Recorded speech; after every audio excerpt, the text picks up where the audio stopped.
RSN Central's Form Express.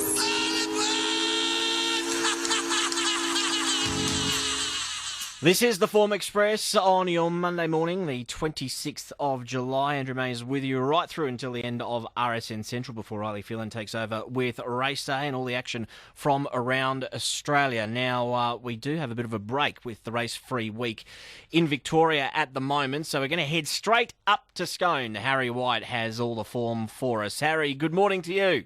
Good morning, Maisie. How are you? We're going very well. Now, tell us, have you got into any of the Olympics at the moment? Done any form for that, or are you still focused on everything that's happening around New South Wales and Victoria?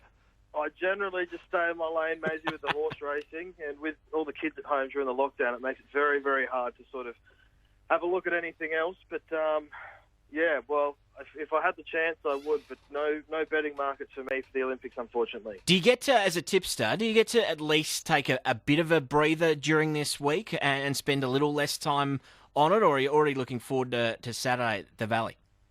Well, I'm sort of trying to utilise the days, just being able to go through some extra replays and jump out some trials, because sometimes I'm doing about 80 races a week. That goes on the back burner. So I'm just pretty much, having time off to do more work, but I love it anyway, so it's all good. Good stuff. Give us your best bets in a quaddie from Scone today.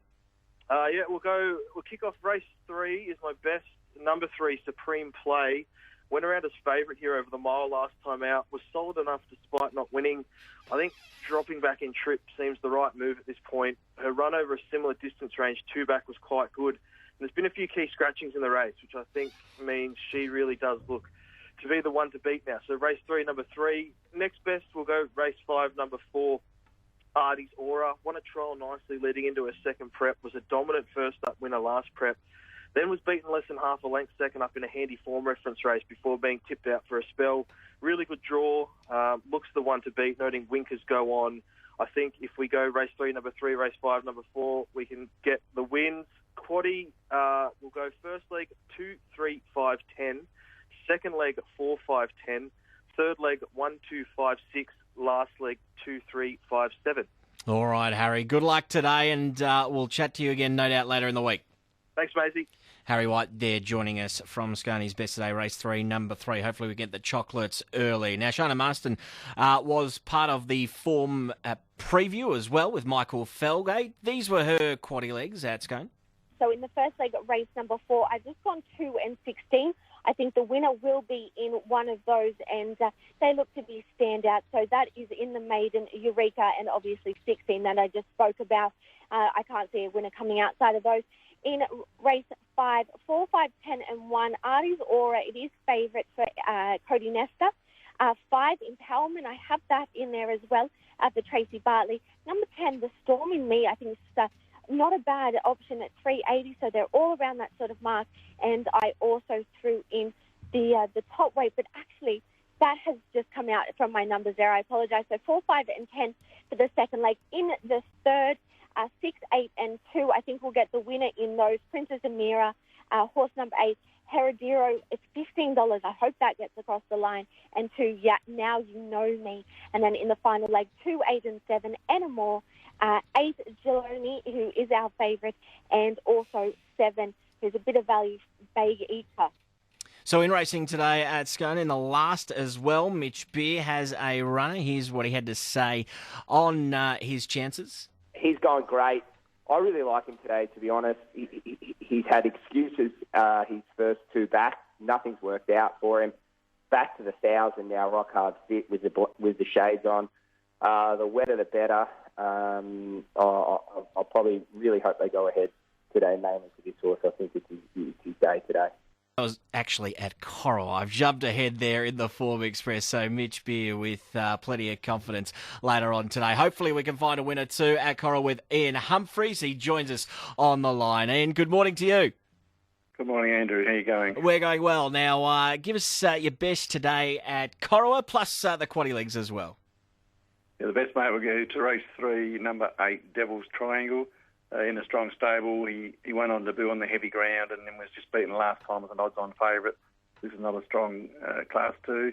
With Blake McDougall to ride, I think he's the best. Race 3, number 8, And then we'll go to the next race, race 4, number 3, Bill's Innocent, another McDougall ride. Ran on very strongly, second up over 1,200 metres. Has a good record at this trip today. Had one heavy track for a win. I think he's ready to win as well. Race 4, number 3, Bill's Innocent. And for the quaddie, the first leg will take just numbers 3 and 7. That's Bill's Innocent and Spanish Poet, a bit of value there. Second leg, 2, 3, 4, 11. Third leg, 1, 2, 3, 4, 5. And come home with 4, 5, 9, 10 and 15. Fantastic, Ian. All the best today. Looking forward to racing. There'll be plenty of eyeballs at Coral with no racing here, so good luck. Thanks, Andrew. Ian Humphreys there with all the action at Corowa. Let's touch base again with Shauna Marston, who was part of Michael Felgate's show on Racing Pulse and her quaddie selections at Corowa. In the first leg, though, race 4, number 3, Bell's Innocence, just stands out on its own now with the scratchings of Power Me Up. I thought that was the horse to beat. So when it's come out, Bell's Innocence stands alone. It's had a victory on the heavy track, 1 for 1 on that, and 4 out of its 5 wins have become going New South Wales way of going. So gets conditions to suit here. Bell's Innocence stands out alone in the first leg of the quaddie. Race 5, the second leg, I've gone 3 selections. Mescaminto, horse number 4, 2 Wilga Road, a lightly raced horse, and 3 Last War I've thrown in there as well.